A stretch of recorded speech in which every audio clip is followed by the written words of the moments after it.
Okay, why don't we let you go ahead, and then if anybody else has questions, we'll let them think about it. Thanks.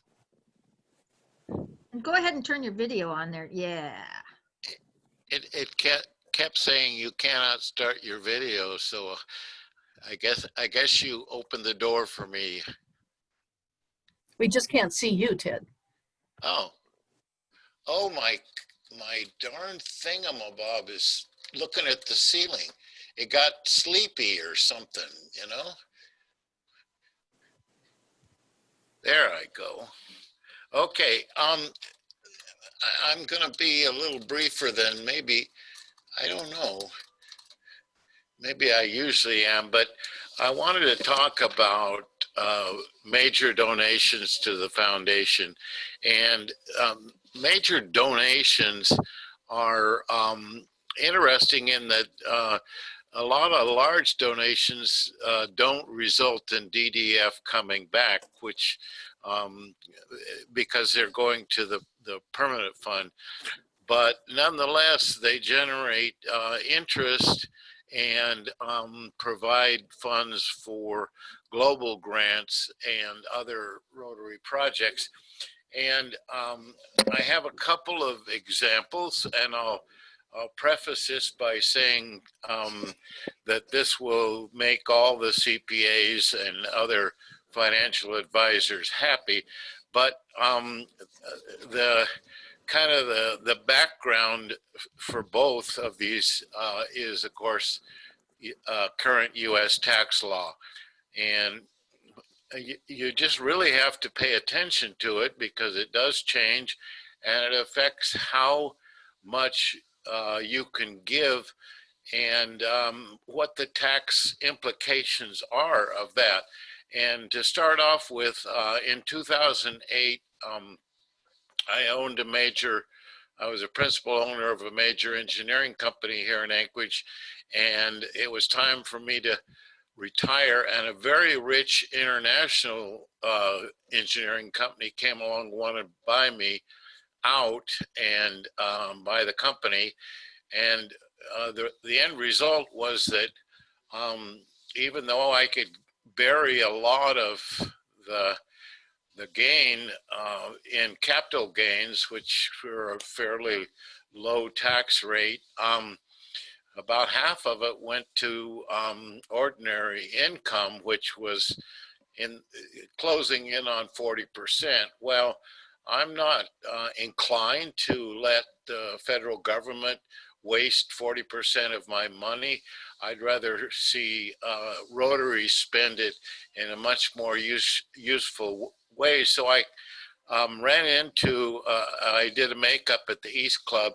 I'm in the International Club, and I ran into Sean Allen, who was our major gifts officer at that time, and we've transitioned through two since then, and our current one is Elizabeth Cruft Anderson in Portland.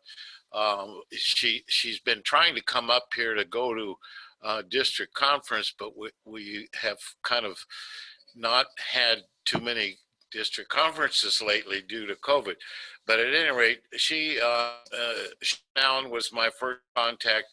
He put me in touch with Karina Bierman, who's the head of this major gifts planning arm of the Rotary Foundation. Very impressive lady, got a JD degree, knows tax law really well. And when the dust settled, I was able to take $300,000 of that money that was going to be ordinary income and give it to the Rotary Foundation in a deferred annuity plan. They have a plan for everybody, let me tell you. It's really impressive. But at any rate, deferred annuity that lasts the life of both myself and Gloria, at which time it will go into an endowed fund, which I started a couple of years later when I was faced with dealing at that time, age 70 and a half, the required minimum distribution from my IRA, which had gotten pretty large through stock appreciation and so on and so forth. And so I've been dealing with a $30 to $40 to $45,000 distribution every year that I have to do something with. And again, I'm not inclined to let Uncle Sam waste it. So I give it away. And one year I gave it to the Rotary Foundation to set up an endowed fund, which I get a report every year. It's very impressive. They tell you where the money's going and you know, how it's growing and so on and so forth. And subsequent to that, I created a joint endowment with the Alaska Community Foundation, which is, of course, a charitable organization here in Alaska. And they handle what's called a qualified charitable distribution, a direct flow of your required minimum distribution from your IRA to this endowment, which then distributes 90% of the corpus to your designated charities. And this year, the tax law changed again in two very important ways, which impact charitable giving. One is that for those who itemize their taxes, you can take up to 100%. You can take 100% of your adjusted gross income for charitable gifts of cash in 2020, which you never could before. You could only take a percentage of your adjusted gross income. This year you can do 100%. I don't know how many people will use that, but it is there. They also said that RMDs were not required for 2020 due to the COVID thing. I decided not to rock the boat and told my investment advisor to go ahead and fund the qualified charitable distribution as we had in the past. We did it. And so as an example, I picked, Gloria and I picked 6 charities, 2 at the 35% level, that being the Rotary Foundation, our endowment fund, and our endowment fund that we have for the University of Alaska. And then 5% for 4 other entities, including our scholarship fund at my Rotary Club and the polio campaign.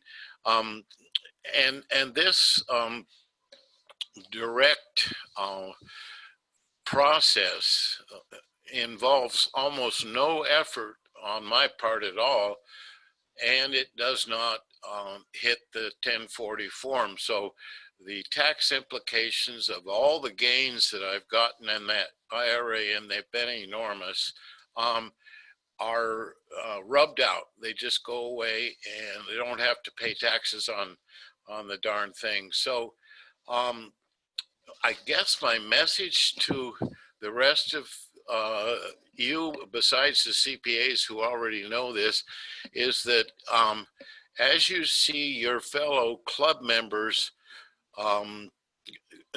maybe wondering about what to do in these particular tax situations, for instance, selling a company and realizing an enormous gain, or just reaching the age where RMDs are now required and they have to distribute money from their IRA.